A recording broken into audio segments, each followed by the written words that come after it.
जर का तुमच्या शाळेमध्ये आणि आपल्या प्रोफेशनल ज्युनियर कॉलेजमधून जर का टीचर्स येऊन तुम्हाला समजत असतील तर त्या गोष्टी तुम्ही तुमच्या वहीमध्ये नमूद करून ठेवा. इन फ्युचरमध्ये तुम्हाला तुमच्या फ्रेंड्सना, तुमच्या कोणातरी कलिग्सना हे सांगता येईल की आपल्याकडे असे असे अभ्यासक्रम आहेत.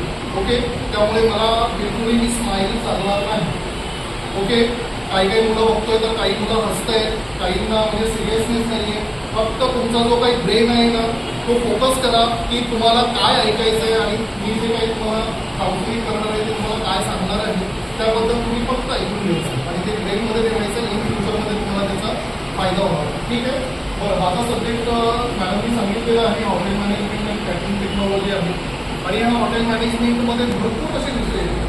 त्याच्यामध्ये तुम्हाला फ्रंट ऑफिस आहे, पर्सनल हायजीन आहे, किंवा तुम्हाला बेकरीचं येईल, कुठली इंडियन कुकिंग, इंटरनॅशनल म्युझिक, परत अशा ज्या अकाउंटिंग आणि कम्युनिकेशन स्किल असे भरपूर विषय असतात. आणि त्या विषयातून केल्यानंतर तुम्हाला डिग्री मिळते. फक्त हॉटेल मॅनेजमेंट म्हटल्यावर मुलांना वाटतं की अरे आपलं हॉटेल मॅनेजमेंट केलं, आपण शेफकोड घातला किंवा काही केलं तर आपल्याला सगळं येतं. हे फक्त दिसण्यापुरतं ते चांगलं असतं, आपल्याला डिग्री ठेवण्यासाठी ते सगळं चांगलं असतं, किंवा आपण जे काही प्रोडक्ट बनवतोय त्याचं स्किल काय आहे हे बघण्यासाठी ते चांगलं असतं.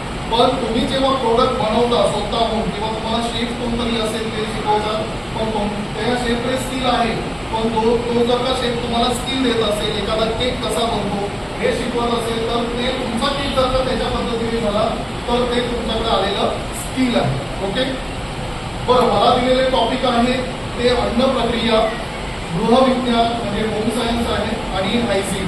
ओके, ह्या 3 विषयामध्ये पहिला जो येतो तो पर्सनल हायजीन आहे. व्हिडिओ घेतलाच तरी सांगा. ओके, पर्सनल हायजीनमध्ये काय होतं? पर्सनल हायजीन बद्दल कोणाला माहिती आहे? स्वतःची स्वच्छता ती कशापासून आपण सुरुवात करतो?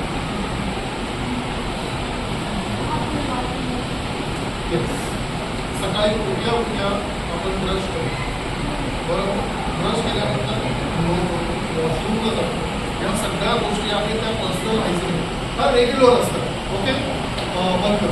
त्यानंतर त्या ज्या काही गोष्टी असतात त्याच्यानंतर तुम्हाला माहिती आहे आपल्याला आंघोळ करायची आहे, आपल्याला ब्रश करायचा आहे, आपल्याला वॉशरूम टॉयलेटला जायचं, हे सगळ्या गोष्टी आपण नित्यनियमित करतो. पण पर्सनल हायजीन म्हणजे काय की जेव्हा आपण कुठल्याही गोष्टी करतो, एखादी टुकडी असेल, एखादा ब्रेकफास्ट आपल्याला करायचं असेल तर ब्रेकफास्ट करायच्या अगोदर हॉटेल्समध्ये ते ग्लोव्ज वापरतात. त्याच्या अगोदर पर्सनल हायजीनमध्ये काय आहे की तुम्ही आंघोळ केलेलं आहे, तुम्ही स्वच्छ दिसतात, बरोबर.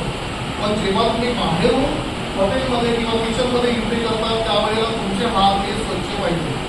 ओके, ते स्वच्छ का करावे लागतात? कारण आपण जेव्हा बाहेरून येतो त्यावेळेला आपल्या अंगावर डस्ट येते, आपल्या अंगावर जे काही वाहनाने झालेलं धूर असतं, पोल्युशन असतं, ते सगळं आपल्या अंगावर येतं. त्यामुळे ते हायजीनमध्ये त्या फूड प्रोडक्ट्समध्ये जाऊ शकतं. त्यामुळे आपल्याला हात धुवायला पाहिजे. हात कुठपर्यंत धुतो आपण? येस, जो आपला कोपरा आहे त्या कोपऱ्यापर्यंत हात धुवायला पाहिजे. का धुवायला पाहिजे?